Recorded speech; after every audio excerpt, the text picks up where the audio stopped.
حضرت امیر محمد اکرم آوان مد ظلہ العالی دارالعرفان منارہ ضلع چکوال میں سالہ سال سے قرآن و حدیث کے اوپر خطابات کر رہے ہیں اور سلسلہ نقشبندیہ اویسیہ کے مطابق لوگوں کو ذکر الہی کی تربیت دے رہے ہیں۔ وہ قرآن پاک کی تفسیر ترتیب وار بیان کر رہے ہیں۔ تفسیر قرآن کو وہ موجودہ ملکی اور بین الاقوامی حالات کے مطابق بیان کرتے ہیں۔ موٹر وے سے کلر کہار کے انٹرچینج سے نکلتے ہوئے کلر کہار کی جھیل سے ہوتے ہوئے ایک پہاڑی ہے جہاں پر حضرت عبد القادر جیلانی المعروف غوث پاک کے پوتا مبارک کا مزار ہے جو موروں والی سرکار کے نام سے مشہور ہے۔ وہاں سے ہوتے ہوئے میانی، بوچھال اور نورپور سے گزرتے ہوئے دارالعرفان منارہ پہنچ سکتے ہیں۔ حضرت امیر محمد اکرم آوان نے بچیوں اور بچوں کی دینی اور دنیاوی تعلیم کے لیے سقارہ اکیڈمی کے نام سے ایک درسگاہ بھی قائم کی ہے جس کا افتتاح ملک پاکستان کے صدر جنرل محمد ضیاء الحق نے اپنے دست مبارک سے کیا تھا۔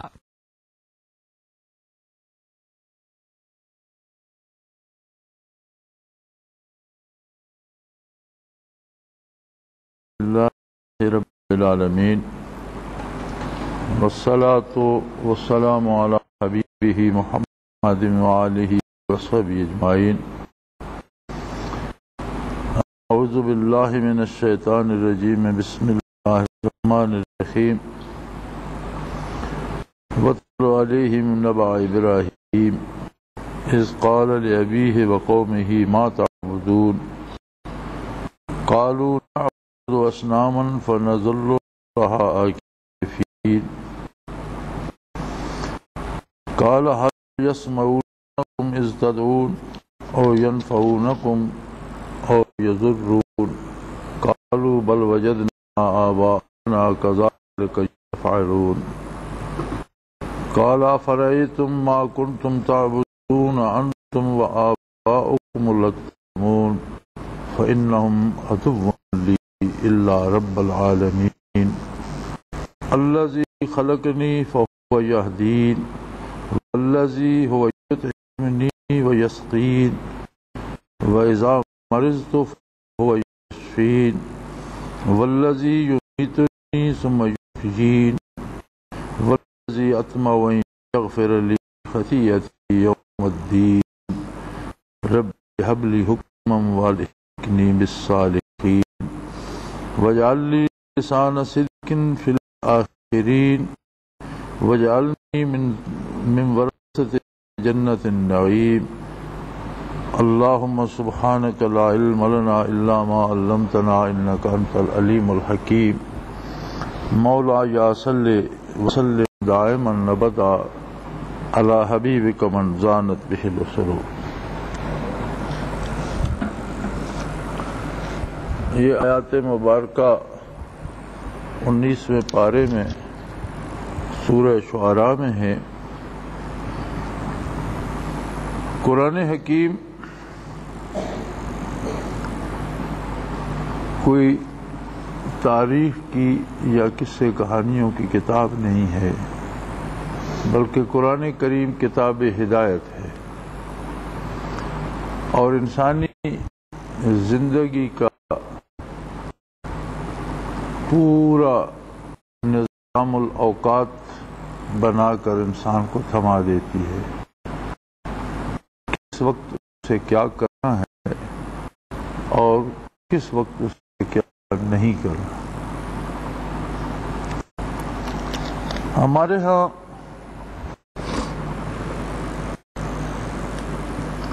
ہماری بدقسمتی سے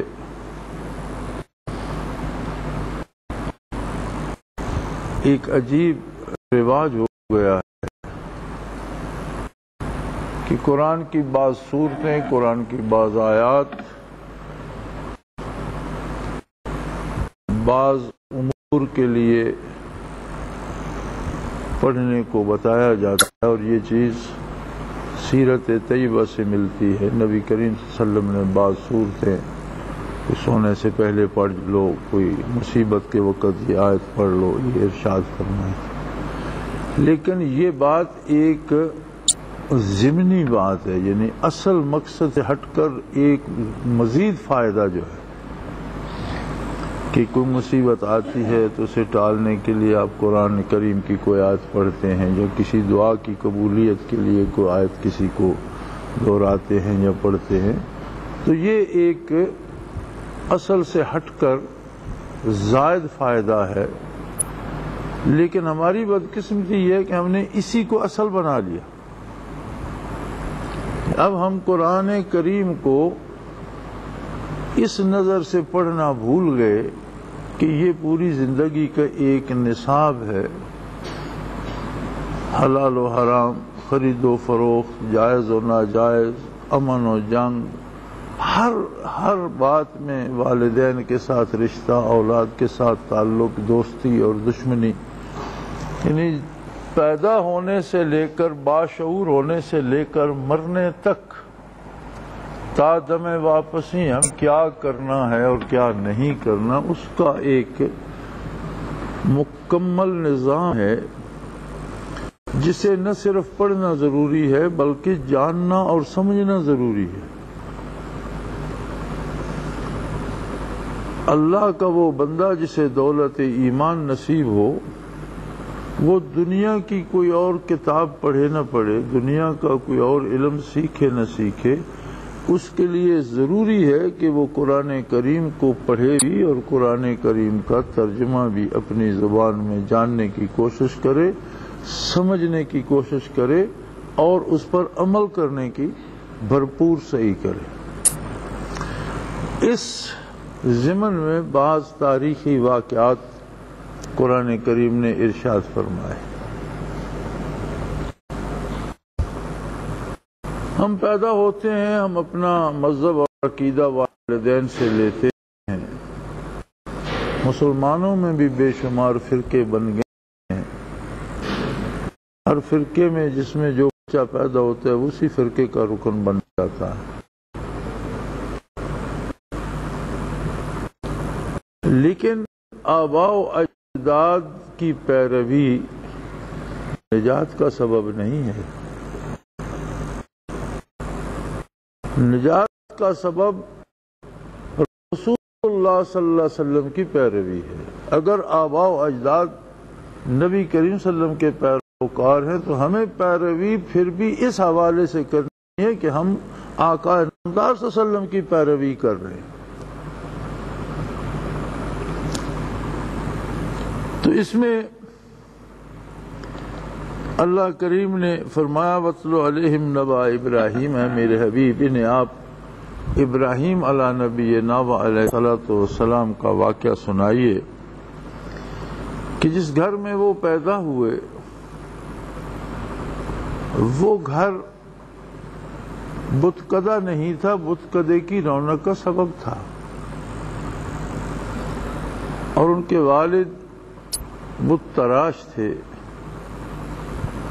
اور بہت بڑے عظیم بت تراش تھے، شاہی بت تراش تھے جو بت بناتے تھے اور شاہی بت کدے کی زینت بنتے تھے اور بادشاہ کے مقربین میں سے تھے۔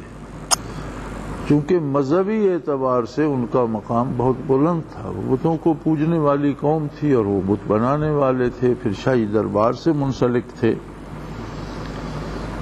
تو اگر اس بات پہ چلتے سیدنا ابراہیم علیہ السلام تو پھر وہ باپ کی پیروی کرتے۔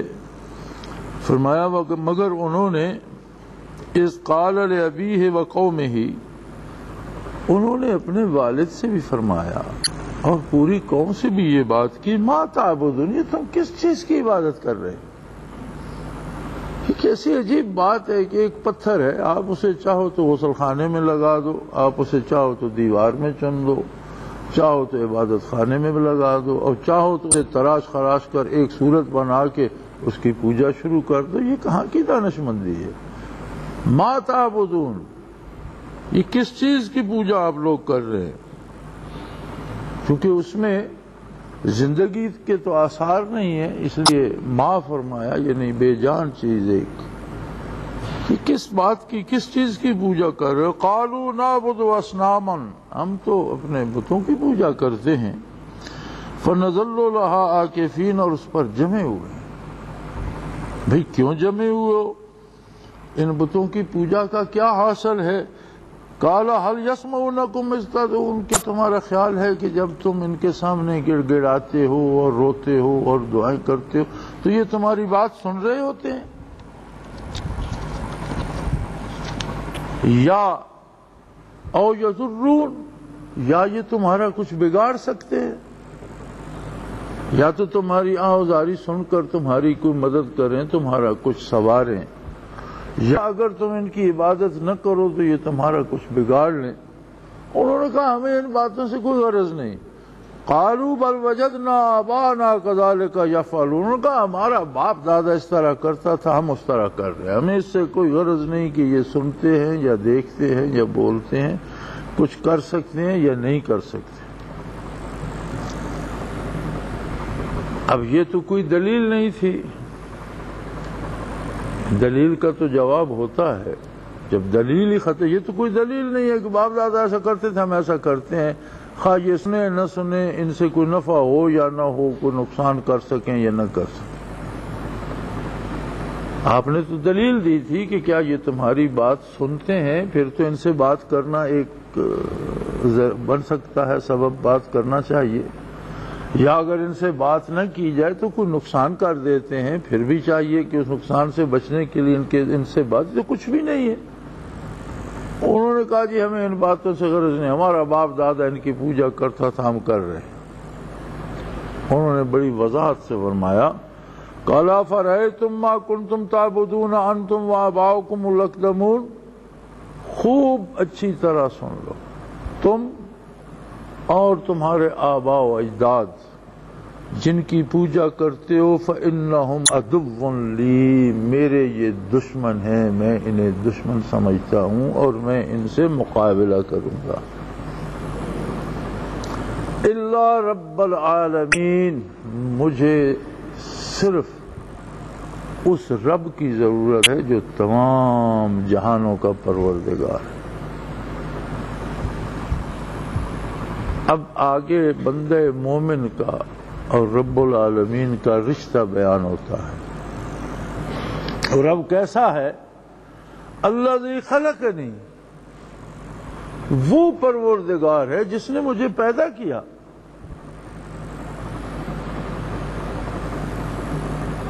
انسانی بدن عطا فرمایا، اس میں روح پھونکی، انسانی شعور عطا فرمایا، دل عطا فرمایا، اس میں جذبہ پیدا فرمائے، سمع و بصر اور بے شمار طاقتیں عطا فرمائیں۔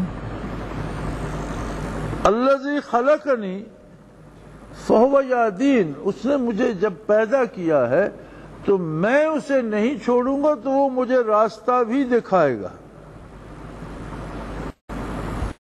یہ تو میں ہوں، تمہیں بھی اس نے پیدا کیا، تم نے اسے چھوڑ دیا، مجھے بھی اس نے پیدا کیا، میں اسے نہیں چھوڑوں گا۔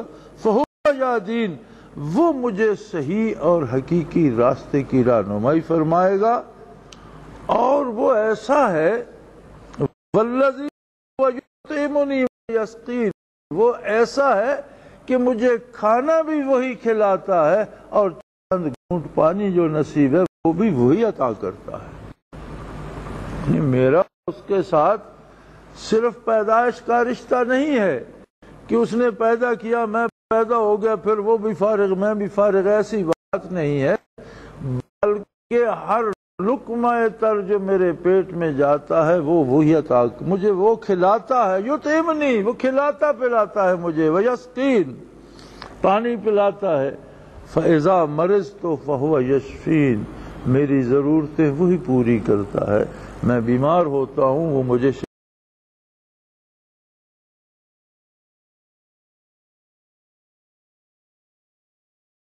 اس سے بہت بڑی امید وابستہ ہے۔ وَالَّذِي أَطْمَعُ أَن يَغْفِرَ لِي خَطِيئَتِي يَوْمَ الدِّينِ، مجھے میری امیدیں اس سے وابستہ ہیں کہ جب روز جزا ہوگا مجھ سے بحیثیت انسان اگر کوئی کوتاہی ہوئی ہے تو وہ درگزر فرمائے گا۔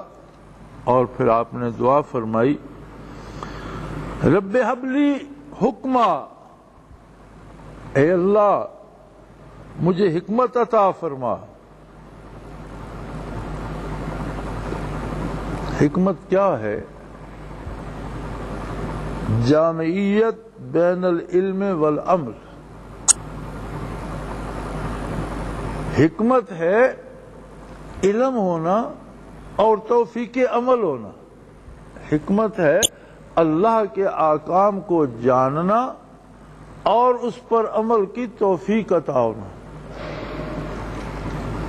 وَأَلْحِقْنِي بِالصَّالِحِينَ، اے اللہ مجھے صالحین کے ساتھ ملا دے، مجھے اپنے نیک بندوں میں شامل فرما لے. وَاجْعَلْنِي لِسَانَ صِدْقٍ، اور مجھے ایسا کردار عطا فرما کہ لوگوں کی زبانوں پر بھی میرے صدق کی تعریف جائے، آئندہ نسلوں میں بھی میری صداقت اور فی الآخرین آنے والی نسلوں میں بھی میری صداقت کا چرچا رہے. یہ انہی کی دعا کی قبولیت ہے کہ آج بھی آپ پڑھتے ہیں اللہم صلی علی محمد وعلی آل محمد کما صلیت علی ابراہیم وعلی آل ابراہیم انک حمید مجید. آنے والی نسلوں میں بھی میرا ذکر خیر جاری رکھ. وجعلنی من ورثۃ جنت النعیم، اور مجھے نعمتوں بھری جنت کے مستحقین میں شامل فرما. یہ پوری زندگی کا خلاصہ ابراہیم علیہ نبینا و علیہ الصلوۃ والسلام کے حوالے سے رب جلیل نے بیان فرمایا. ہر شخص پر اس کا کتنا حق ہے. الذی خلقنی، تخلیق انسانی کو جدید سائنس نے بہت دور تک کھنگال ڈالا ہے، لیکن قرآن حکیم نے اس کی وضاحت صدیوں پہلے فرما دی تھی کہ انسان جو غذا کھاتا ہے یہ کتنے بکھرے ہوئے مٹی کے ریزوں سے تخلیق پاتی ہے. کتنے ایٹم ہیں جو روئے زمین پر کہاں کہاں بکھرے پڑے ہیں، کتنے ذرات ہیں. کہیں وہ مختلف نسبت سے ملتے ہیں تو گھاس بنتی ہے، دوسری نسبت سے ملتے ہیں تو پھل بنتا ہے، تیسری نسبت سے ملتے ہیں تو غلہ بنتا ہے. یہ کیا ہے؟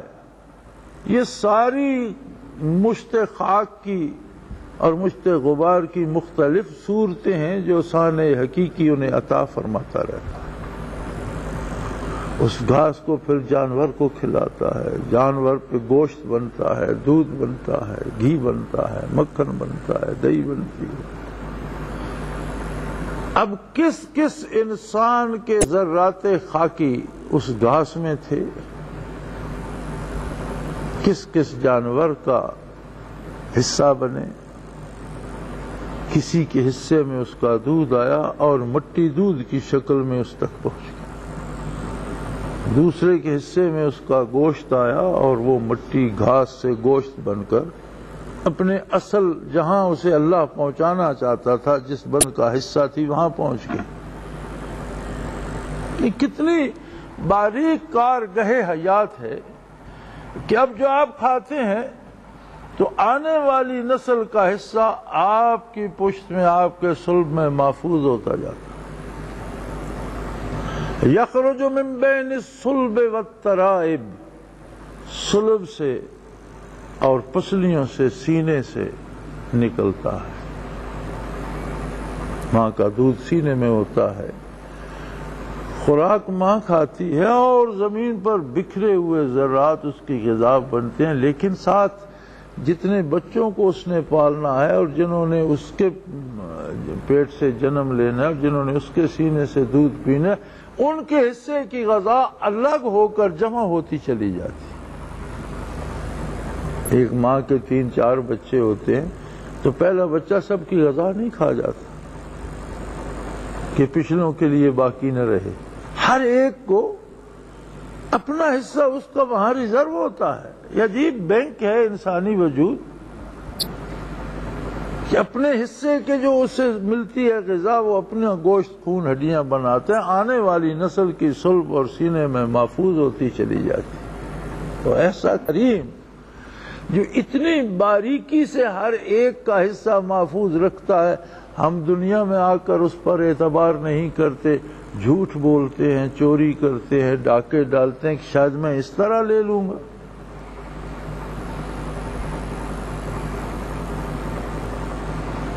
اگر کوئی اس طرح بھی کوشش کرتا ہے تو اس کے بدن تک وہی ذرہ پہنچتا ہے جو اس کا حصہ تھا، ورنہ لوگ کروڑوں جمع کر کر کے مر جاتے ہیں اور جن کا حصہ ہوتا ہے کھاتے وہ ہیں۔ پھر کتنا قریبی تعلق ہے خالق کا مخلوق کے ساتھ کہ فرمایا الذی خلقنی، وہ ہستی جس نے ایک ایک ذرہ، ایک ایک باڈی سیل کہاں سے چلایا، کہاں بنایا اور مجھ تک پہنچایا۔ تخلیق کا عمل کوئی معمولی عمل نہیں ہے، اور پھر اس نے پیدا کر کے چھوڑ نہیں دیا۔ جس نے مجھے پیدا کیا فہو یہدین، وہی میری رہنمائی فرمائے گا، اور اسی کا حق ہے کہ میں اس کی بات مانوں اور اس کہنے پر چلوں۔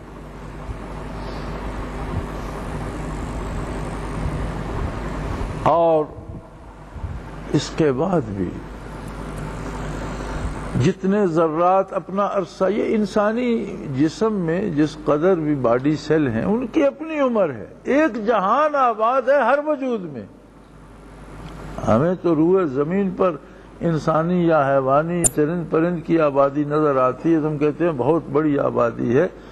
ایک بدن کے اندر کھربوں سے زیادہ سیل ہیں،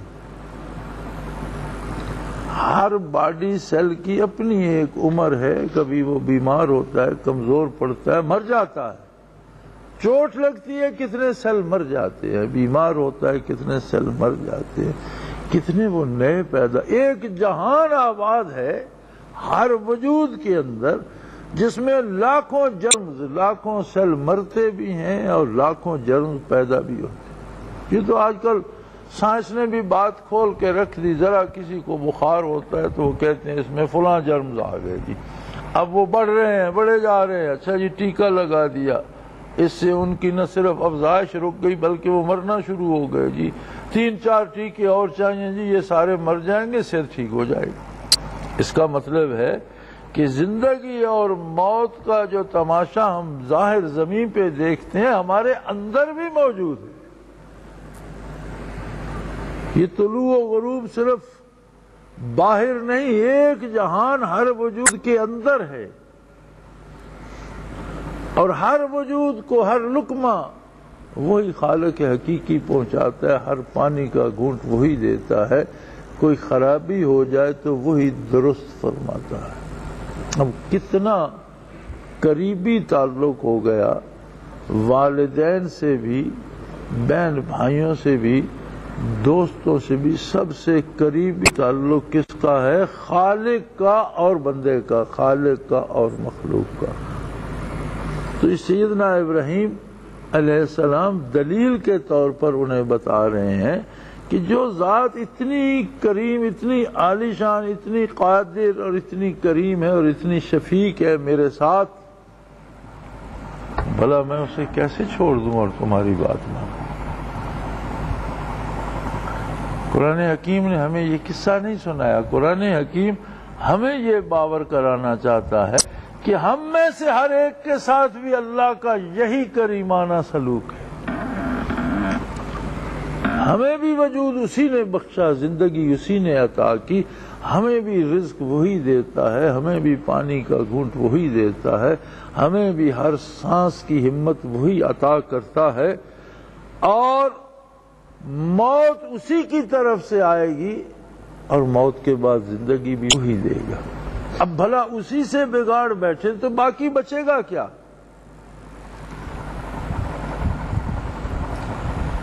کمال اسلام کا یہ ہے کہ اس نے ہر بندے کو اللہ سے روبرو کر دیا۔ روئے زمین پر سب سے بڑا محسن اعظم ہے آقا نامدار حضرت محمد رسول اللہ صلی اللہ علیہ وآلہ وسلم، جنہوں نے بندے کو اللہ سے ملا دیا۔ لیکن کمال یہ ہے کہ اللہ اور بندے کے درمیان اپنی ذات کریم کو کھڑا نہیں کیا. کسی بندے کو یہ نہیں کہا کہ تو مجھے سجدے کیا کر، میں اللہ کو کروں گا، نہیں. کسی نے کفر سے اسلام میں قدم رکھا تو پہلے قدم پر آقا نامدار صلی اللہ علیہ وسلم نے اسے کھڑا کر کے فرمایا میں بھی اللہ کی حضور سجدہ ریز ہوتا ہوں، تو اپنے طور پر براہ راست اس کے حضور سجدہ ریز ہو. کر دیا ہم سخن بندوں کو خدا سے تو، ایک آن میں، آن واحد میں، ایک لمحے میں کفر کی تاریکیوں سے اٹھا کر بندے کو اللہ سے ہم کلام کر دیا.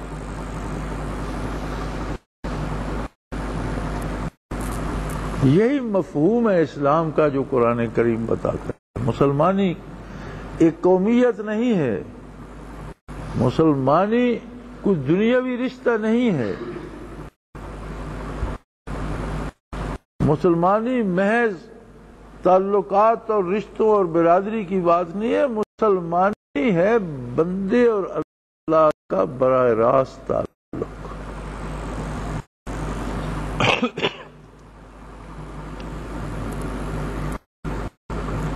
اور فرمایا پھر یہ نہیں کہ مجھے صرف دنیا میں رزق دیتا ہے، مجھے موت دے گا، اس کے بعد زندگی دے گا، اور پھر میں اس سے یہ امید رکھتا ہوں کہ روز جزا جب حساب کتاب ہوگا تو وہ بہت کریم ہے، میں کمزور ہوں، میری کوتاہیوں سے درگزر فرمائے گا. اور فرمایا رب ہب لی حکما، اللہ مجھے علم و عمل عطا فرما، مجھے علم بھی عطا فرما، اس پر توفیق عمل بھی عطا فرما. تو اسلام کیا ہے؟ اللہ و اللہ کے رسول کے احکام کو جاننا، سیکھنا. ہماری بدنصیبی یہ ہے کہ ہم نے اسلام کو پیر صاحب کے اور مولوی صاحب کے سپرد کر دیا ہے. میں اکثر خطابات میں مثال دیا کرتا ہوں کہ ہم کہیں سفر پہ نکلے ہیں، ایئرپورٹ جاتے ہیں، ہمارے پاس 2 بریف کیس ہیں، ایک کی احتیاط کم کرتے ہیں، دوسرے کی بہت زیادہ احتیاط کرتے ہیں. کیوں؟ یہ ابا جی کا ہے، والد صاحب ساتھ ہیں، یہ ان کا ہے. لیکن اگر ایئرپورٹ والے پوچھ لیں کہ اس میں ہے کیا، تو ہم کہتے ہیں بریف کیس ابا جی کا ہے، انہیں بلاتے ہیں، وہ بتائیں گے اس میں یہ میرا ہے، اس میں اتنے جوڑے کپڑے ہیں، اس میں شیونگ کا سامان ہے، اس میں اتنے پیسے ہیں، اتنی فلاں چیز ہے، دوائی ہے، فلاں ہے. لیکن جو ابا جی کا ہے اس کا سامان ہم نہیں بتا سکتے کہ اس میں کیا ہے، احترام اس کا زیادہ کرتے ہیں. اسلام کو ہم نے مولانا اور پیر صاحب کا بریف کیس بنا دیا ہے. ہم اٹھائے پھرتے ہیں، ادب کرتے ہیں، قرآن کریم کو چومتے ہیں، لپیٹ کر سر سے اونچا دریچوں میں رکھتے ہیں، پشت کر کے نہیں چلتے، اس لیے کہ اللہ و اللہ کے رسول کا فرمان ہے. پیر صاحب نے اس کا ادب سکھایا، مولانا نے ادب سکھایا. لیکن اس میں ہے کیا؟ پیر صاحب بتائیں گے، مولوی صاحب بتائیں گے. یہ اسلام مطلوب نہیں ہے، یہ اسلام نہیں ہے. اس میں کیا ہے؟ یہ ہر مسلمان کا ذاتی مسئلہ ہے، اسلام اس کا اپنا ہے. پیر صاحب کی ضرورت ہمیں صرف یہ ہے کہ ہمیں بتائیں اس میں قرآن میں کیا لکھا ہے اور اس پر عمل کی صورت کیا ہے. مولانا کی ہمیں ضرورت یہ ہے، ان کا احسان یہ ہے کہ وہ ہمیں بتائیں قرآن میں کیا لکھا اور اس پر عمل کی صورت کیا ہے. اور اگر عمل صرف پیر صاحب اور مولوی صاحب نے کرنا اور ہم نے ان کی زیارت کر کے چلا جانا ہے تو یہ مسلمانی نہیں. قرآن کریم کو عملیات کی کتاب سمجھ لینا، اس سے بڑی ناقدری قرآن کریم کی تصور ہی نہیں کی جا سکتی کہ ساری زندگی ہم اسے سمجھنے کی کوشش نہ کریں اور اسے عملیات کی کتاب بنا لے. بھائی کچھ پڑھنے کے لیے بتا دو، فون آتے ہیں، خط آتے ہیں، فلاں مسئلہ فنس ہوئے، کچھ پڑھنے کے لیے بتا دو. پڑھنے کے لیے اتنی بات کافی ہے کہ اے اللہ میری یہ مصیبت دور فرما. سب سے بڑا وظیفہ یہی ہے لیکن یہ وظیفہ ہوتا تب ہے کہ اللہ سے کچھ شناسائی ہو، اس کی عظمت دل میں ہو، اپنی حیثیت کے مطابق تو اس کی پہچان ہو کہ میرا بھی اللہ ہے، میرے ایک ایک لقمے کو انتظام کرتا ہے، میری نیند کا اہتمام فرماتا ہے، مجھے جاگنے کی توفیق دیتا ہے، بیمار پڑتا ہوں تو صحت دیتا ہے، تو میں کیوں نہ اس سے بات کروں، اے اللہ میں یہاں پھنس گیا ہوں، میری رہنمائی فرما، میں کمزور ہوں، مجھے مصیبت سے بیماری سے بچا لے، مجھ پر اپنا کرم اور احسان فرما۔ لیکن یہ بات تب ہو جب ہماری آشنائی براہ راست اللہ سے۔ مذاہب جب بگڑتے ہیں تو یہ سارے آسمانی مذاہب تھے، یہودیت بھی تو آسمانی مذہب تھا، موسیٰ علیہ نبینا علیہ الصلوۃ والسلام کا لایا ہوا مذہب تھا، لیکن جب بگڑا تو سب سے بڑا بگاڑ یہ آیا کہ اللہ تو پس دیوار چلا گیا اور سامنے ان کا ریبی، اپنے وہ پیر یا مولوی کو ریبی کہتے ہیں، سامنے وہ آ گیا، اب وہ جو کہ حلال ہے جو کہ حرام ہے، اب ریبی کی مرضی، آپ ریبی تک پہنچ سکتے ہیں، آگے ریبی جانے اور خدا جانے۔ عیسائیت آسمانی مذہب تھا، عیسیٰ علیہ السلام کا لایا ہوا تھا، جب بگڑا اللہ پس دیوار چلا گیا، پس پشت چلا گیا اور سامنے پادری آ گیا۔ اب جناب اتوار کو جائیں اور ایک گوشے میں کھڑے ہو کر پادری کو سارے گناہ گنوا دیں، میں نے ہفتے یہ گناہ کیے، وہ فیس مانگ لے گا، آپ اتنے پیسے جمع کرا دیں، وہ گناہ بخش دے گا، چلو بات ختم۔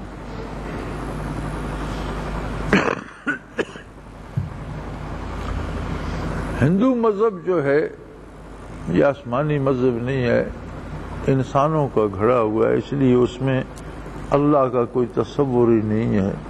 بت ہیں اور بت بھی اس کا پروہت کا یا کاہن کا کہنا مانتے ہیں، عام آدمی کی بات پہ وہ کان نہیں دھرتے، اس لیے سارا ہندو یا سارے جین مت والے اسے پوجتے رہے۔ بدھا اور گرو نانک دونوں ہندوؤں کی اصلاحی تحریکیں تھیں۔ گرو نانک کی بھی اصلاح یہی ہو سکی کہ بعد میں اسے پوجا جانے لگا اور ایک الگ مذہب بن گیا ہندوؤں میں سکھ، اور بدھ کی اصلاح بھی اتنی کام آئی کہ بعد میں بدھا کو پوجا جانے لگا اور بدھ مت ایک مذہب بن گیا۔ اسلام کے ساتھ یہ سلوک کبھی نہیں ہوگا۔ بڑے بد نصیب ہیں وہ لوگ جو اسلام کے ساتھ بھی یہی سلوک کر رہے ہیں، لیکن یہ یاد رکھیں اسلام کو قیامت تک رہنا ہے، ایسے لوگ بھی قیامت تک رہیں گے جو اپنا معاملہ اللہ اور اللہ کے رسول کے ساتھ رکھیں۔ ایسے لوگ بھی قیامت تک رہیں گے جو ہر بات ہر دکھ اپنے رب سے کہیں گے، ہر کام اپنے نبی کی پیروی میں کریں گے۔ قرآن بھی قیامت تک رہے گا انشاءاللہ العزیز، اور قرآن پر عمل کرنے والے بھی رہیں گے۔ کوئی یہ نہ سوچے کہ میں چھوڑ دوں گا تو اسلام کا نقصان ہوگا، کوئی یہ نہ سمجھے کہ میں بھلا دوں گا تو قرآن ختم ہو جائے گا، کوئی یہ نہ سمجھے کہ میں حفاظت نہیں کروں گا تو دین ختم ہو جائے گا۔ جو خود کو الگ کر لے گا وہ خود تباہ ہو جائے گا۔ اس کا کیا ہے؟ اس کا کیا ہے؟ تم نہ صحیح تو چاہنے والے اور بہت، اس کی بے پناہ مخلوق ہے، وہ عجیب عجیب مخلوق پیدا فرماتا ہے، اپنے عجیب عجیب اطاعت گزار پر پیدا فرماتا ہے، وہ ایسا کریم ہے کہ بدکاروں میں سے نیک پیدا فرما دیتا ہے۔ اس کا کیا ہے؟ تم نہ صحیح تو چاہنے والے اور بہت۔ اگر ہم یہی رویہ رکھیں گے، عَسَىٰ اللہ بِقَوْمٍ يُحِبُّهُمْ وَيُحِبُّونَهُ، وہ قادر ہے کسی اور قوم کو ایمان کی توفیق عطا کر دے گا اور اس کے چاہنے والے اور آ جائیں گے۔ ترک تعلق کرنے والوں تم تنہا رہ جاؤ گے، جو چھوڑے گا اس کو کوئی نہیں ملے گا۔ اس کا کیا ہے؟ تم نہ صحیح تو چاہنے والے اور بہت، کے تعلق کرنے والوں تم تنہا رہ جاؤ گے، جو اسے چھوڑے گا وہ خود اکیلا ہو جائے گا۔ اسلام پر ہمارا احسان نہیں ہے کہ ہم اسلام کو باقی رکھے ہوئے ہیں، یہ اسلام کا احسان ہم پر ہے کہ ہماری بقا کا سبب ہے وہ ہماری آزادی، ہماری عزت نفس، سب کچھ ہمیں اسلام سے نصیب ہوتا ہے، اور جو بھی اسلام سے روگردانی کرتا ہے اتنا ہی وہ بندوں کا غلام ہو جاتا ہے۔ یہ ایک سجدہ جو دیتا ہے 1000 سجدے سے نجات، اللہ کا ایک سجدہ باقی مخلوق کے سامنے ہزاروں سجدے کرنے سے نجات دے دیتا ہے، لیکن تب جب ہم صدق کے دل سے اسے مانیں، قرآن کریم کو جانیں، اس پر عمل کے لیے کوشش کریں اور اللہ سے دعا کرتے رہیں کہ اے اللہ رب حب لی حکمہ، اے اللہ مجھے توفیق علم اور توفیق عمل عطا فرما۔ اب اس سے بڑی بات کیا ہے کہ مشت غبار جو زمین پہ بستا ہو، جسے برادری میں کوئی اہمیت دینے کو تیار نہ ہو، گاؤں میں کوئی اہمیت دینے کو تیار نہ ہو، اپنے جیسے لوگوں میں اس کی کوئی اہمیت نہ ہو، لیکن اس کے شب و روز کا پروگرام اللہ کریم کی طرف سے آئے، وہ اسے نہ بھولے، وہ اسے کھلائے بھی پلائے بھی، اسے پروگرام بھی بنا کر دے، اسے مشورے بھی دے، یہ کرو اور یہ نہ کرو۔ اب وہ بھی اللہ سے روگردانی کرے تو اس سے بڑا جرم کیا ہوگا؟ قیامت کو حساب کس بات کا ہوگا؟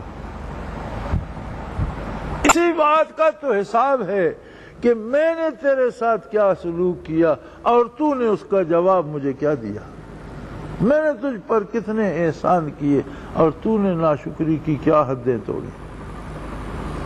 ورنہ اگر کوئی آدمی حرام کھا لیتا ہے تو اللہ کی کائنات میں کوئی چیز بگڑ جاتی ہے، کوئی آدمی عبادت چھوڑ دیتا ہے تو اس کی عظمت میں فرق پڑ جاتا ہے، کوئی گناہ کر لیتا ہے تو اس کی شان میں کوئی حرف آ جاتا ہے، اس کا کچھ نہیں بگڑتا۔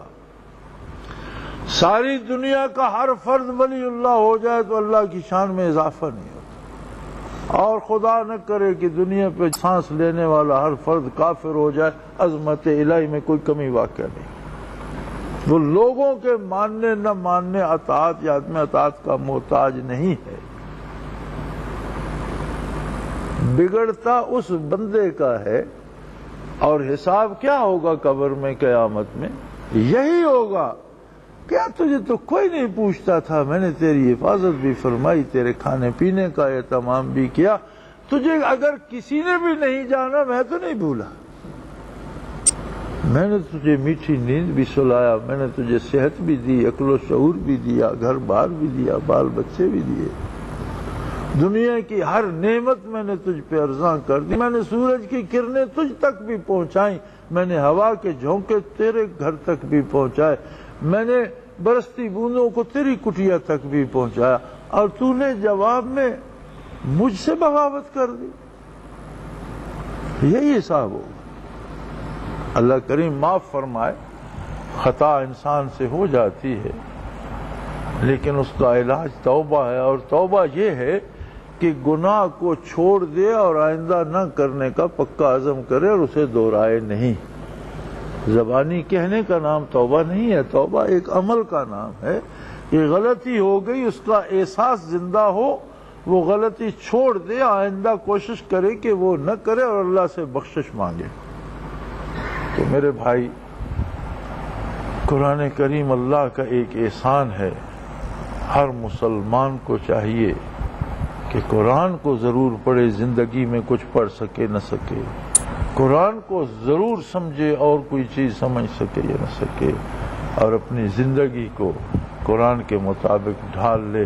یہی مطالبہ رب العالمین کا ہے، اور اسی لیے بعثت آقا نامدار صلی اللہ علیہ وسلم بھی ہوئی، بعثت کا مقصد عالی بھی یہی ہے۔ اللہ کریم ہماری خطاؤں سے درگزر فرمائے، ہمیں علم و عمل کی توفیق عطا فرمائے۔ وآخر دعوانا ان الحمدللہ رب العالمین۔